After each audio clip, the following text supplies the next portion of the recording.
And welcome everyone to this edition of ACAP Today for Monday, the 6th of April. I'm Jason Parent, the CEO of the Aroostook County Action Program. It's a great pleasure to welcome you all today to the broadcast where we're going to share with you information that you need to know.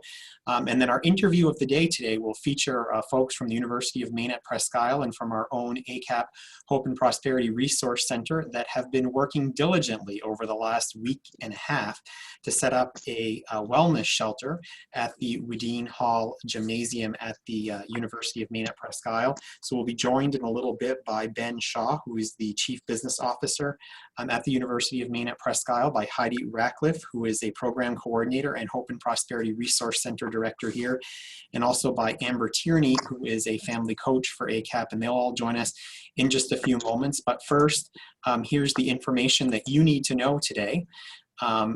We want to talk about, first of all, obviously the first story for all of us here is the wellness shelter for individuals experiencing homelessness. As I noted, the Wedeen Hall Gym at the University of Maine at Presque Isle will serve as a temporary wellness shelter for individuals experiencing homelessness in Aroostook County, thanks to a unique collaboration between the Aroostook County Action Program, UMPI, the Aroostook County Emergency Management Agency, City of Presque Isle, Maine State Housing Authority or Maine Housing, and Homeless Services of Aroostook. Prompted by the COVID-19 public health emergency, this new wellness shelter allows ACAP and the other organizations involved to address the emerging need for emergency temporary housing. The wellness shelter will provide services for up to 20 men and women who are not showing any signs of the virus. Project organizers hope to have the wellness shelter available for those in need starting this week. The creation of the wellness shelter at UMPI's Wedeen Hall is part of a statewide effort by Maine's public universities to respond to the COVID-19 public health emergency. The University of Maine system has signed a memorandum of understanding with the Maine Emergency Management Association to coordinate the use of its facilities, supplies, services, and even people all across the state to help however and wherever they are needed. And again, our feature interview of the day will be in just a few moments.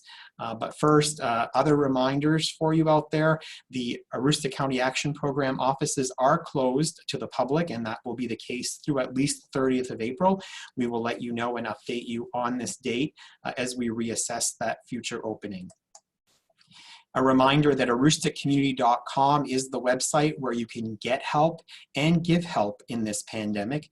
There are new resource links that have been added to that site that we encourage you to check out. It is available to all folks, but if you cannot access the web, please do give us a call at 764-3721, again 764-3721, and we can either help connect you directly with services or post a query on AroostookCommunity.com on your behalf. Please do check out AroostookCommunity.com. And need help specifically for home energy assistance, or if you need help and have young children to help with your household nutrition needs, please do give us a call at 764-3721. There are some changes to the home energy assistance program and to the Women, Infant, and Children's program, and we certainly want to be able to connect you with those services. So please do give us a call if you think that you might be in need of either of those services. A reminder from the Maine Department of Labor as it relates to unemployment due to the extremely high volume of calls that they have been receiving at the DOL. A new alphabetical by last name call-in schedule for Maine people filing for unemployment benefits has been established.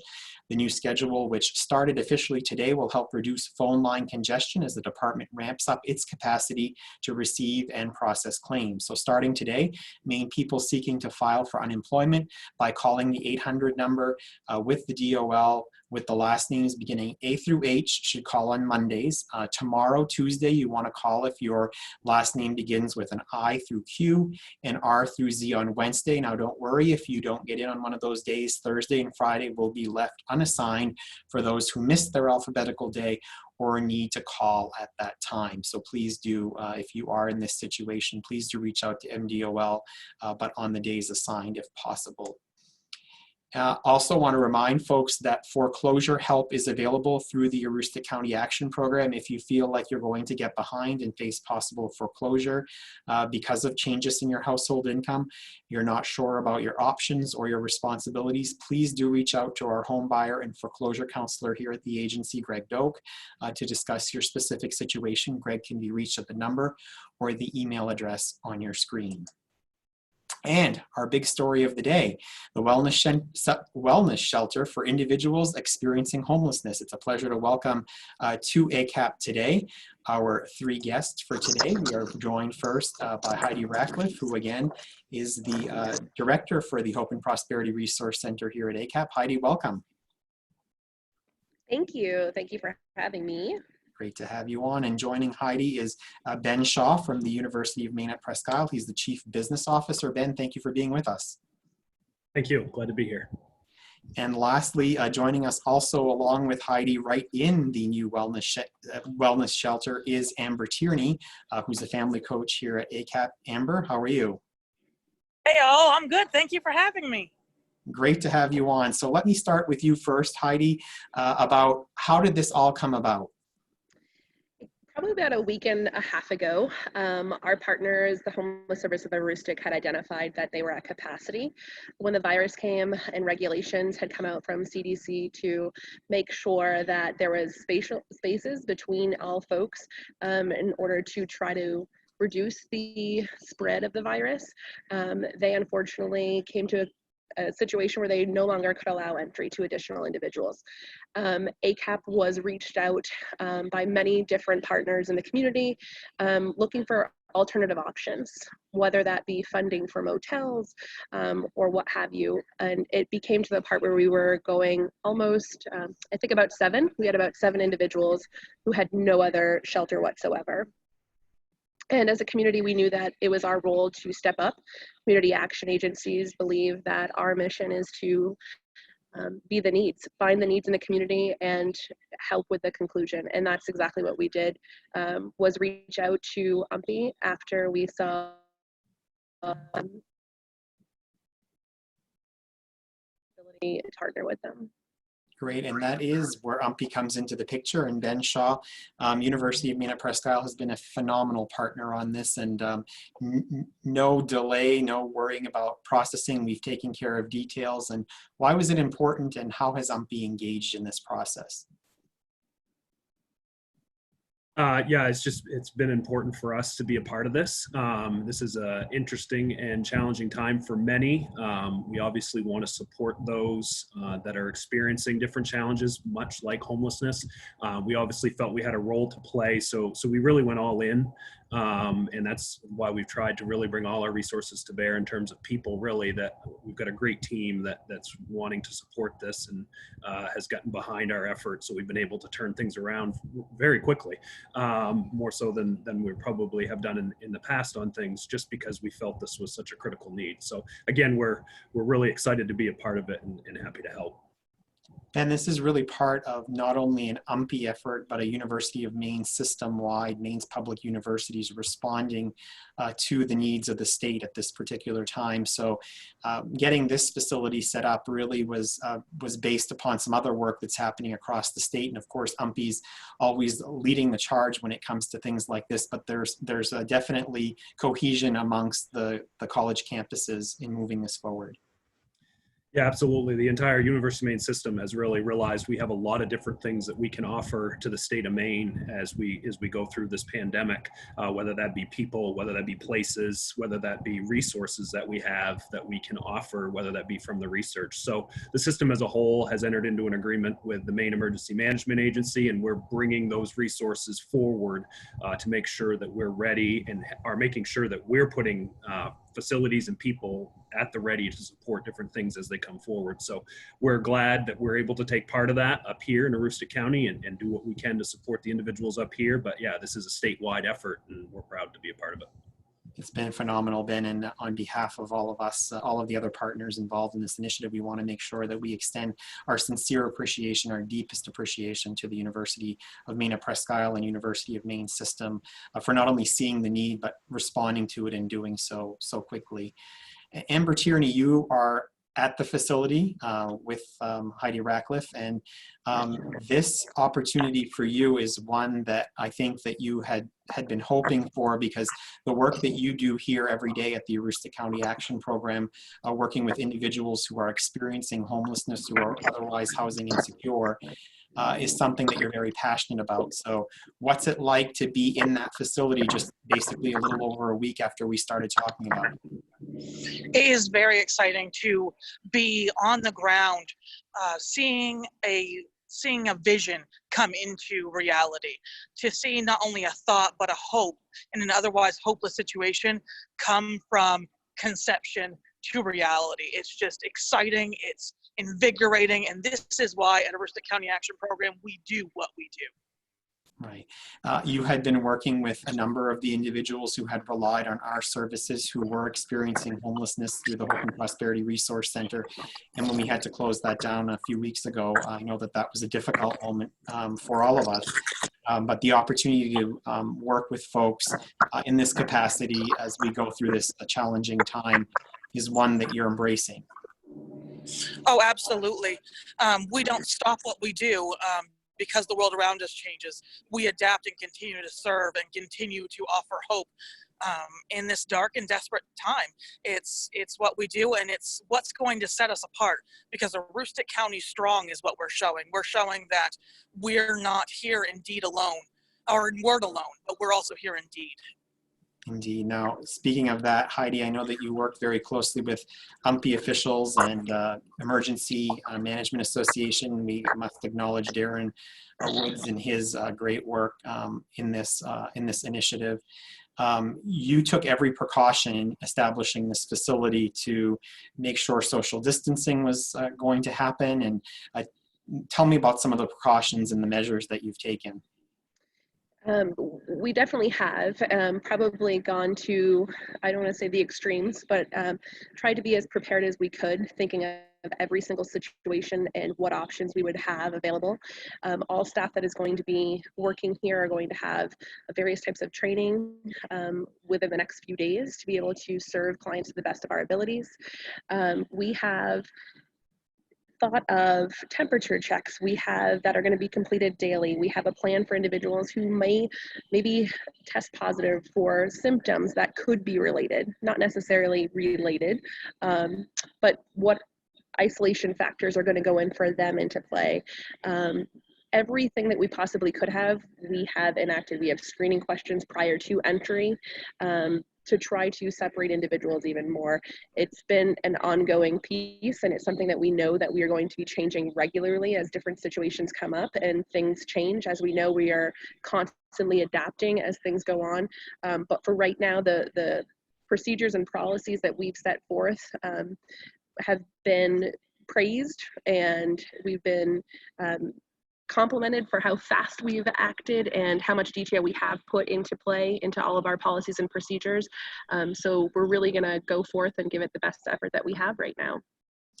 Ben, the university itself has taken precautionary measures. I know that you still have some students that were unable to return home for whatever reason, distance, potentially going into hotspots and things like that.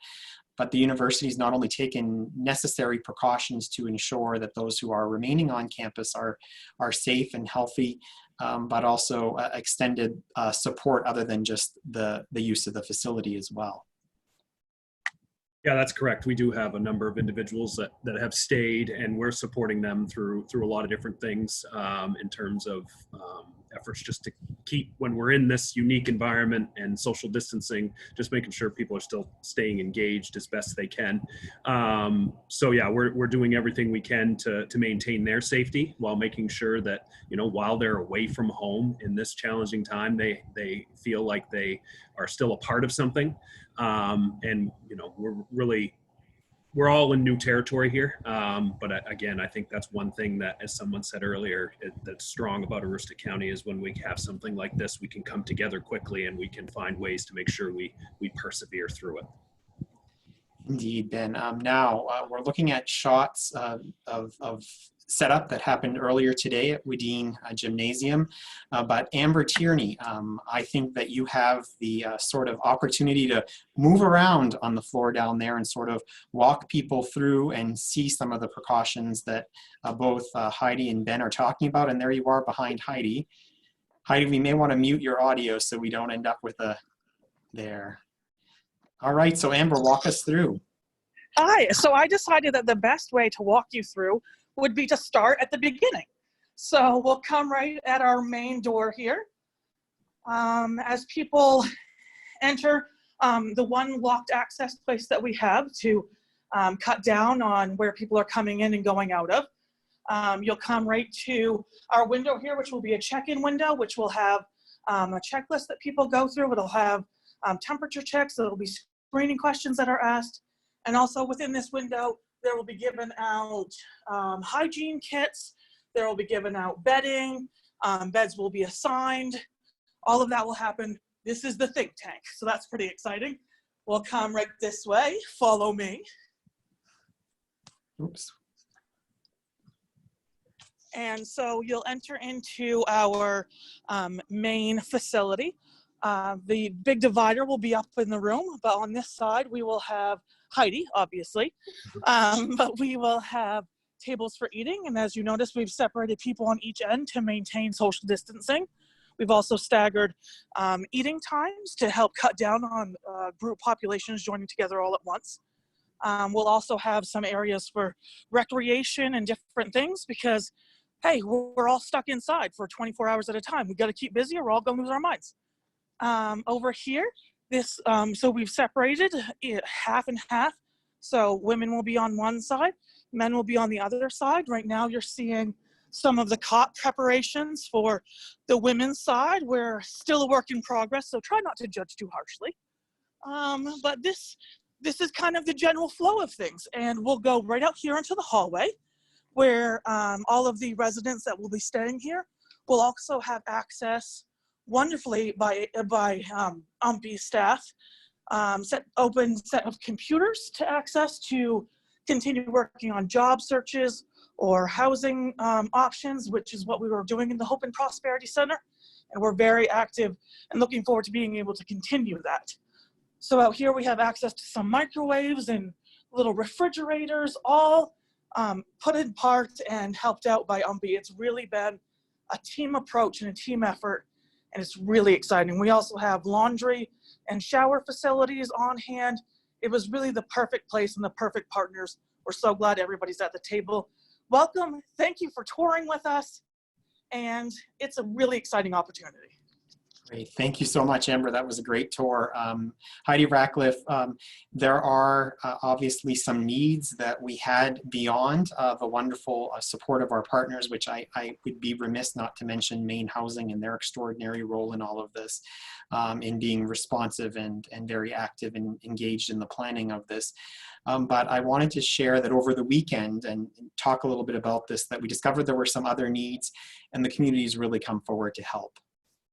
Yeah, the second we mentioned this to the community, we received several messages over the weekend saying, how can we help? What can we do to do this?